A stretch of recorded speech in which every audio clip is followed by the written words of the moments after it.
আজকে হচ্ছে শ্রাবণ মাসের চতুর্থ সোমবার, যাব হচ্ছে বাবার মাথায় জল ঢালতে। ওই জন্য সকাল সকাল স্নান সেরে রেডি হয়ে গেছি। এই বছর শ্রাবণ মাসের কোনো সোমবারগুলোই আমি সেই মতোভাবে পালন করতে পারিনি, তো ভেবেছিলাম এইভাবেই হয়তো চলে যাবে। কিন্তু এই সোমবারটা যে আমি পালন করতে পারবো, বাবার মাথায় জল ঢালতে পারবো, সেটা তো আমি ভাবতেও পারিনি। তো আমরা এখন যেখানে আছি সেখান থেকে এই মন্দিরটা 1 থেকে 2 মিনিটের ডিস্টেন্স। তাও আমি একা হলে হয়তো আসতাম না, ও আজকে ওয়ার্ক ফ্রম হোম নিয়েছিল, তাই ভাবলাম এই সুযোগে যাই, বাবার মাথায় জল ঢেলে আসি। তো আমি উপোসই ছিলাম, উপোস থেকেই বাবার মাথায় সুন্দর করে জল ঢেলে নিয়েছি। পাশেই দোকান ছিল, সব কিছু কিনে নিয়েছি। আর ঘিয়ের প্রদীপও দিয়েছিলাম, ওটা বাবার পাশেই রেখেছি। আর এখানে ধূপ দেখে সারা মন্দিরে আমি দেখিয়ে ধূপটা যেখানে দেওয়ার দিয়ে দেব।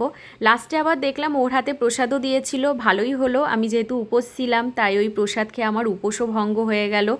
বেশ ভালো লাগলো। আমি প্রায় এই মন্দিরটাতে আসতে পারবো, শিবরাত্রিও করতে পারবো।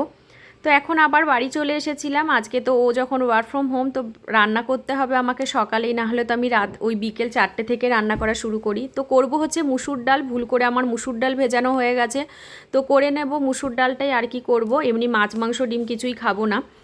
আর দেবো হচ্ছে সবজি, পেঁপে, গাজর, বিট আর ক্যাপসিকাম দিয়ে করব। আর এই মুসুর ডালটা যখন আমি এরকমভাবে সেদ্ধ করি, আমি কিন্তু কোনো রকম তেল দিই না, নুন হলুদ দিয়ে জাস্ট একটু সেদ্ধ বসিয়ে দিই আর একটু গোটা জিরে দিয়ে দিই।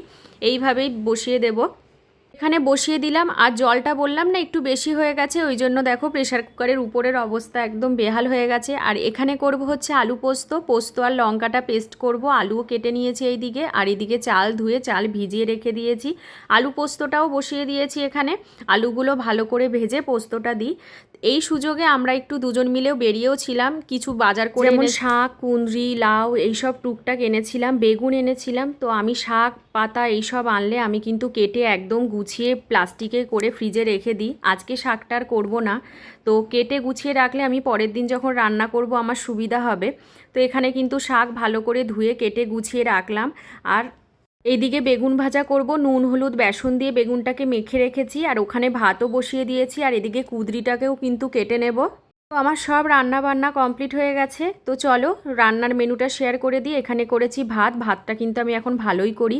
বেগুনটা একটু পুড়ে গেছে, যেহেতু কম তেল দিয়ে করেছি। এখানে স্যালাড কেটে রেখেছি। এখানে ও ভেজে দিয়েছিল হচ্ছে পাঁপড়, আর তার সাথে ছিল হচ্ছে একদম ঝোলঝোল করে একটু আলু পোস্ত করেছিলাম। আর তার সাথে তো ওই সবজি দিয়ে ডাল। আর ডালের কালারটা একদম লাল হয়ে গেছে, যেহেতু বিট দেওয়া ছিল ওই কারণে। তো চলো এই ভিডিওটা আজকে আমি এখানেই শেষ করে দিলাম। সবাই ভালো থেকো, টাটা।